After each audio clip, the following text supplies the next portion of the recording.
Lifting Our Voices, a weekly look at church music. I'm Jim Boatwright, Director of Music at Redeemer Lutheran Church in Columbia, South Carolina.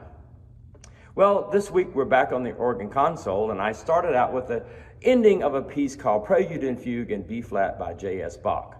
Now, between now through Advent, I plan to play each one of the 8 little preludes and fugues by J.S. Bach that make up a little collection called, appropriately enough, the 8 little preludes and fugues.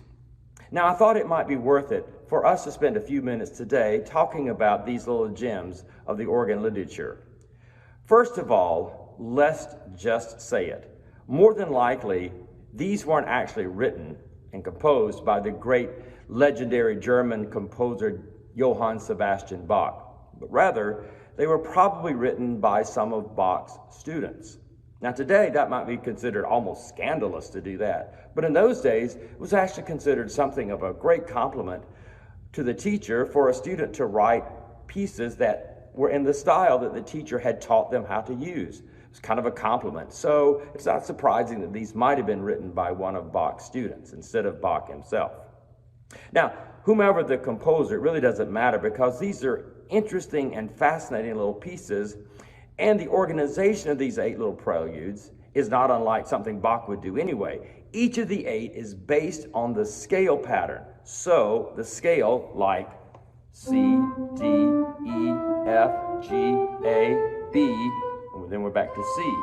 So the first prelude and fugue is written in C. The second one is written in D minor. Third one is written in E minor, and so on until you get to the last one. And instead of writing one in B, the composer uses B flat. And that's the one we're going to be talking about a little bit today. Now, the way that the organization of this is written is a prelude and a fugue. Now, the prelude, it's not really like a church service prelude, although any of these could be used as a prelude for church service and it would be beautiful, but they're really, the word prelude means it's a prelude to the fugue. It's something that sets the stage for it. It's its own freestanding composition, and it sets the stage theme-wise and tonally and style-wise to the fugue. Now, the fugue, on the other hand, has a much stricter approach compositionally. You might want to think of a fugue as being a round, like row, row, row your boat, where people come in different places. So it's the same thing here, basically, a little more sophisticated. Let me give you an example. In this one, the fugue begins, and I'm going to put it up in the upper manual so that you can hear it, and it goes like this.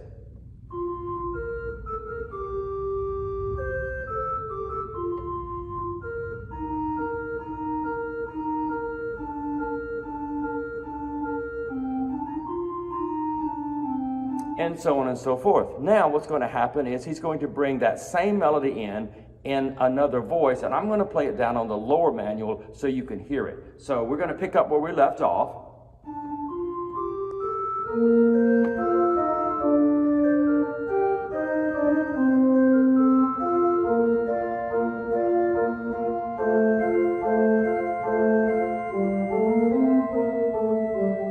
And so on. Now, we're going to add a third voice. So I'm going to put 2 voices up here and put that new third voice in the left hand. So we have something like this.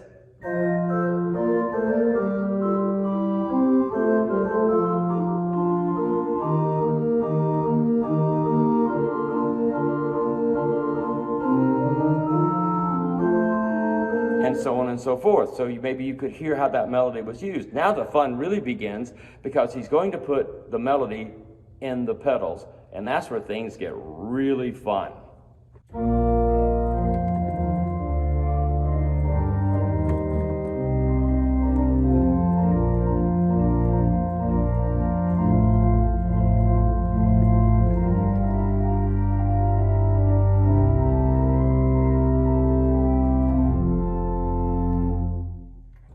And so that's the melody in all 4 voices, 3 in the hands and 1 in the pedals. And yeah, when you get in the pedals, it does get a bit challenging, but it also is a great deal of fun.